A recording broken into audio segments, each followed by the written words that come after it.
ಇವತ್ತು ಬೆಳಗ್ಗೆ ಎದ್ದು ಪಂಕಾಗಿ ರೆಡಿ ಆಗ್ಬಿಟ್ಟು ಎಲ್ಲೋ ಹೋಯ್ತಿದ್ದೀನಿ ಅನ್ಕೊಂಡ್ರ? ಆಯ್ತು, ಆಮೇಲೆ ನಿಜ ಹೇಳ್ಬೇಕು ಅಂದ್ರೆ ನನಗೂ ಎಲ್ಲಿಗೆ ಹೋಯ್ತಾ ಇದೀವಿ ಅಂತ ಗೊತ್ತಾಯ್ತಿಲ್ಲ.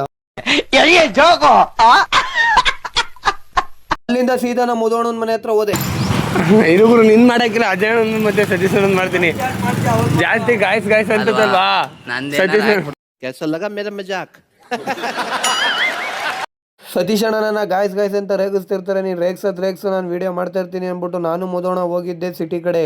KT ಸ್ಟೇಟ್ ಹತ್ರ ಹೋದ್ವು. ಅಲ್ಲಿ ಪ್ಲೇಟ್ ಕಟಿಂಗ್ ಮಾಡಿಸ್ಬೇಕಾಯ್ತು, ಇನ್ನೂ ಅಂಗಡಿ ತೆಗ್ದಿರಲಿಲ್ಲ ಅಂದ್ಬಿಟ್ಟು ನಿಂತಿದ್ವು. ಅಲ್ಲೇ ಪಕ್ಕದಲ್ಲಿ ದೇವಸ್ಥಾನದ ಪ್ರಸಾದ ಕೊಡ್ತಿದ್ರು. ಅಲ್ಲೇ ನಾಷ್ಟ ಮಾಡ್ಕೊಂಡು ನಾನು ಮುದೋಣ ಹೊರಟು. ಅಲ್ಲೇ ವಿನಯ್ ನಮ್ಮ ತಮ್ಮ ಸಿಕ್ತ, ಅವನು ಮಾತಾಡ್ಸ್ಕೊಂಡು ಇದನ್ನೆಲ್ಲ ಕಣ್ಣಿಂದ ನೋಡಿ ಕಂಗಾಲ ಆಗ್ಬಿಟ್ಟಿದೀನಿ. ಪ್ಲೇಟ್ ಕಟ್ ಮಾಡಿಸ್ಬೇಕಾಗಿತ್ತು, ಅದಕ್ಕೆ ಪ್ಲೇಟ್ ಅಂಗಡಿ ಕಟ್ ಮಾಡ್ಸಕ್ ಹೋಗಿದ್ವು. ಅಲ್ಲಿ ಪ್ಲೇಟ್ ಕಟ್ ಮಾಡ್ಕೊಟ್ರು. ಪ್ಲೇಟ್ ಕಟ್ ಮಾಡ್ಕೊಟ್ಟಿರೋದ್ನು ಈಸ್ಕೊಂಡು ಅಲ್ಲಿಂದ ನಾವು ಮನೆ ಕಡೆ ಹೊರಟ್ವು. ಅಲ್ಲಿಂದ ಮನೆಗೆ ಹೋಗ್ಬೇಕಾರೆ ಹಂಗೆ ನಮ್ಮ ಮುದೋಣನ್ ಫ್ರೆಂಡ್ ಅಂಗಡಿ ಸಿಕ್ತು, ಮೊಬೈಲ್ ಅಂಗಡಿ. ಈ ಮೊಬೈಲ್ ಅಂಗಡಿಲಿ ಎಲ್ಲಾ ತರ ಮೊಬೈಲ್ ರಿಪೇರಿ ಮಾಡ್ಕೊಡ್ತಾರೆ. ಆಮೇಲೆ ಎಲ್ಲಾ ತರ ಡಿಸ್ಪ್ಲೇ ಎಲ್ಲ ಹಾಕೊಡ್ತಾರೆ. ಕಾಂಟ್ಯಾಕ್ಟ್ ಮಾಡಿ. ಮುದೋಣ ಇರೋ ತರ ರೆಡಿಯಾಗಿ ಬತ್ತು ಅಲ್ಲಿ ಹೆಬ್ಬುಲಿ ಪ್ಯಾಂಟು. ನಮ್ಮ ಮುದೋಣನ ರೇಗಿಸ್ಕೊಂಡು ಹಂಗೆ ಬಂದೆ. ಮುಂದೆ ಬಂದು ನೋಡ್ರೆ ನಾಯಿಗೆ ಕತ್ಗೆ ಬಕೆಟ್ ಹಾಕ್ಬಿಟ್ಟವ್ರೆ ಗುರು.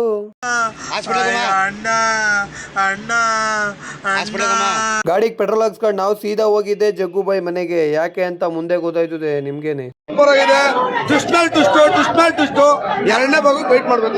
ಜಗ್ಗುಬಾಯಿನ ಅವ್ರ ಮನೆ ಹತ್ರ ನಾವು ಕರ್ಕೊಂಡು ಹೋಗಿದ್ದೆ ಮಾರ್ಬಳ್ಳಿಗೆ. ಮಾರ್ಬಳ್ಳಿಲಿ ಏನಕ್ಕೆ ಅಂದ್ರೆ ಅಲ್ಲಿ ಹಬ್ಬ ಇತ್ತು. ಜಗ್ಗುಬಾಯಿ ಎಲ್ಲಾ ಹೊರಟ್ವು. ಬಾಹುಬಲಿ ಸ್ವಾಮಿಯಣ್ಣ ಇಲ್ವಾ, ಅವರೇ ಹಬ್ಬಕ್ಕೆ ಕರೆದಿದ್ರು. ಅಲ್ಲಿಗೆ ನಾನು ಮುದೋಣ ಮನೆಗೂ ಮಾರ್ಬಳ್ಳಿಗೆ ಬಂದು ತಲುಪಿದ್ವು. ಮಾರ್ಬಳ್ಳಿಲಿ ಹಬ್ಬ ತುಂಬಾ ಜೋರಾಗಿ ಮಾಡ್ತಿದ್ರು ಅನ್ಸ್ತದೆ. ನಾವ್ ಇದೇ ಫಸ್ಟ್ ಟೈಮ್ ಹೋಗಿದ್ದು. ನೀ ಗಾಯ್ಸ್ ಅನ್ನೋಣ ಈಗ ಮತ್ತೆ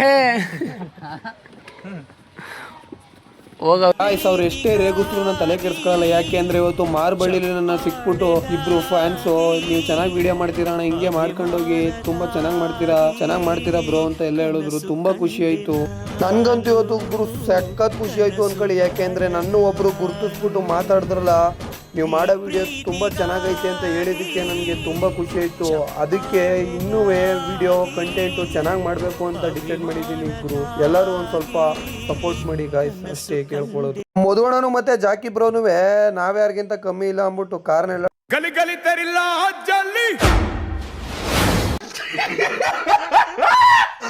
ಅಲ್ಲಿ ನೋಡ್ತಾ ನಮ್ ರಿಯಲ್ ಬಾಹುಬಲಿ ಸ್ವಾಮಿಯಣ್ಣನೇ ಸಿಕ್ಬಿಟ್ರು.